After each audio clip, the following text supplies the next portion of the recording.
Adhere here with a slowed down version of how I made this DIY chipboard box. So I am starting out with 6 pieces of chipboard.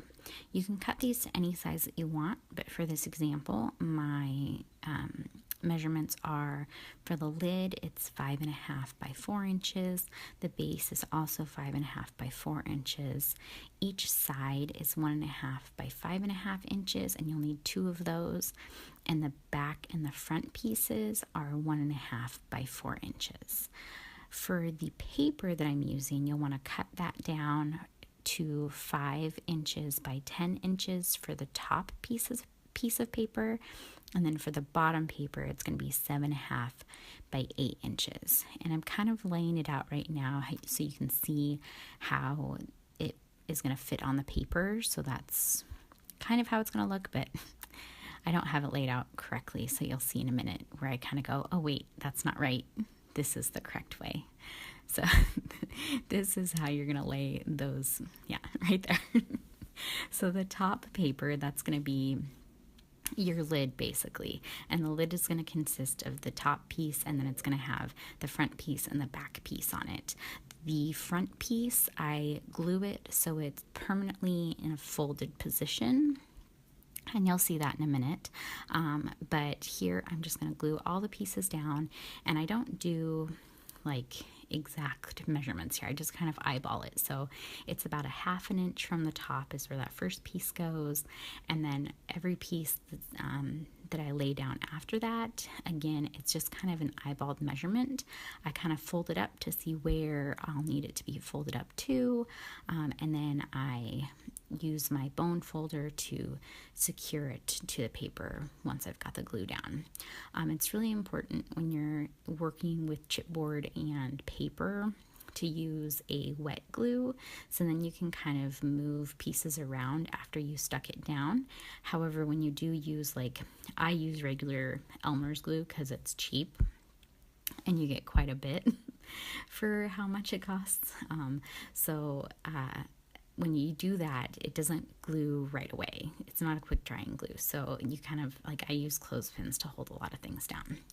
So I slowed this part down so you could see what I'm doing. But basically, I'm cutting at an angle at every single point. So you see that I've got a point there, so I cut an angle, and a point there, so I cut it in at an angle. I didn't really know how to describe this with my voiceover, so that's why I slowed it down enough, so hopefully you can kind of see what I mean. And I'll do this with the bottom piece as well, and that'll be slowed down so you can see it if you didn't catch it here. I just cut at an angle inwards, and that's just to get that extra piece off of there. If you want if you want those corners covered a little bit better, you could cut at less of an angle there, so then the corners are covered, but I didn't really think that it was that big of an issue here. And I didn't notice my chipboard poking out. When I do my mini albums, I always make sure that my corners are covered really well, but I actually didn't notice a huge difference here. So once you have all of the paper trimmed, then you're going to fold everything in on itself. You'll pick any corners off that were still kind of hooked on there, and then you'll glue down all of the edges. So that's all that I'm doing here. And then I'm using the clothespins. Like I said, since it's not a quick drying glue, I just use the clothespins so I can move on to the next section without having to be bothered with holding it down. But with the bone folder, when you're adhering it with that, I feel like it does adhere most of it down all the way. I just kind of use the clothespins as just an extra precaution. And then so this lid part, you want that to be folded up, and I kind of monkey around with it for a little bit. But what I end up doing, I've never done this in the past, but it actually worked really well this time, is I took a hot glue gun and I glued along that seam, just that seam, because that's the only one that you want to be able to just stay in that position.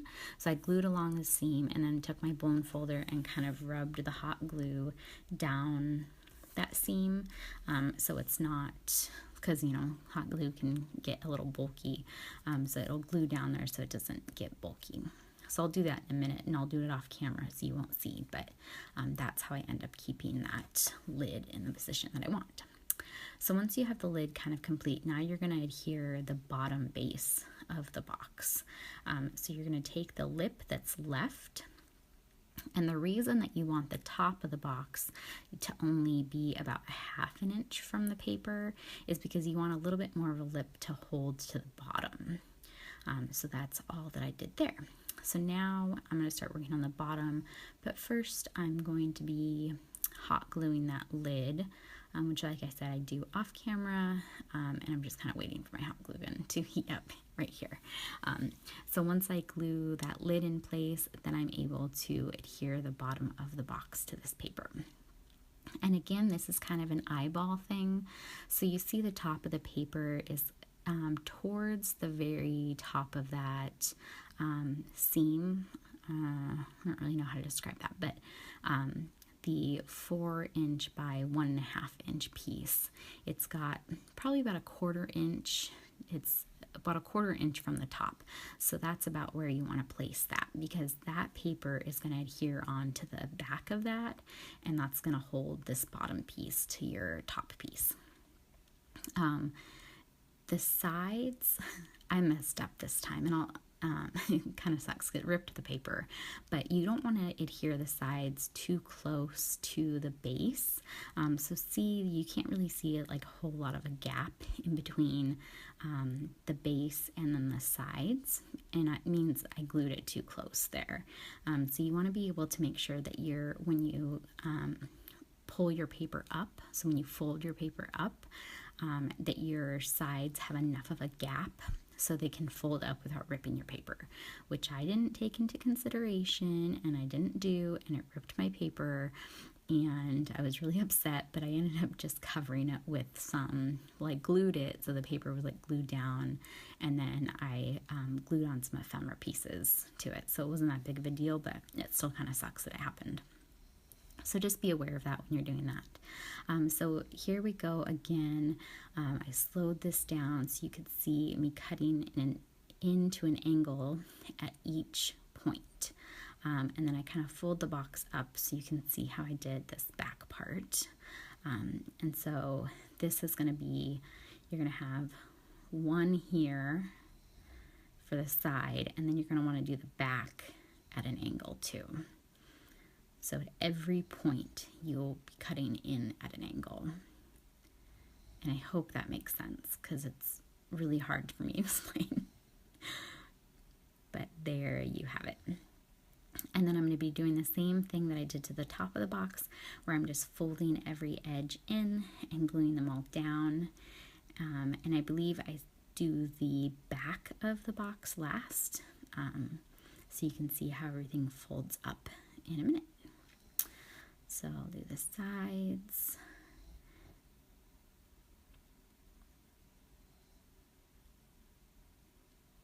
And I didn't show any of my decorating of the box for this one, because really the box can be decorated any way that you want it to be.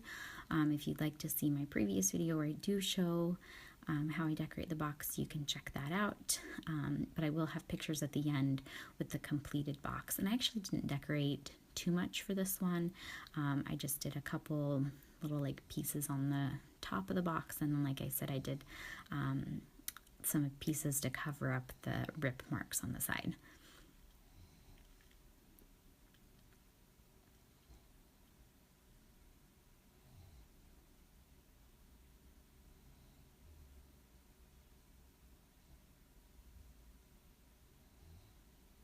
Okay, so when you get to the back of the box, and here's where I realized I ripped the paper because I was trying to fold up those sides.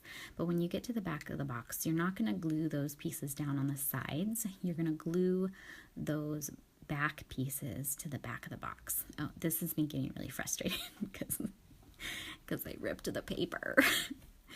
Okay, so once you get your sides up, then you're going to be adhering those to the back. And this one, it's a little harder because there's not really any way to like clothespin this one. So you kind of have to sit there and wait and make sure you're using your bone folder and just making sure that it's adhered where you want it to adhere to. So you do the side pieces to the back first, and then you're going to do the bottom piece to the back. And that'll be the last thing that you glue to hold your box together. So the side pieces are down, and then I'm going to be gluing that piece down.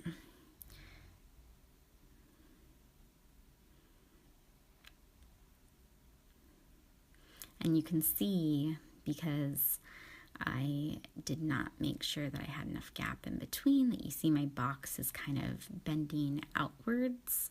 So it's just really important to make sure that you put enough space in between the base and the sides. Lesson learned, Kira, lesson learned. And I'm just putting glue just right on top of the rips that I did, kind of like decoupaging it down almost. And that worked. It worked good enough. I mean, you couldn't really see, because it's a pretty busy pattern that I'm using for the paper, so you couldn't really see the tears when I did that, but I just covered them with a couple little pieces of ephemera just because I knew they were there. And then once everything is kind of glued down and everything's in place on the outside, then you can put pieces of paper on the inside. So your inside paper is going to measure 3 3/4 by 9 inches, and that's that piece, the cactus piece that I'm fitting in there right now. And you'll just glue that straight down in there.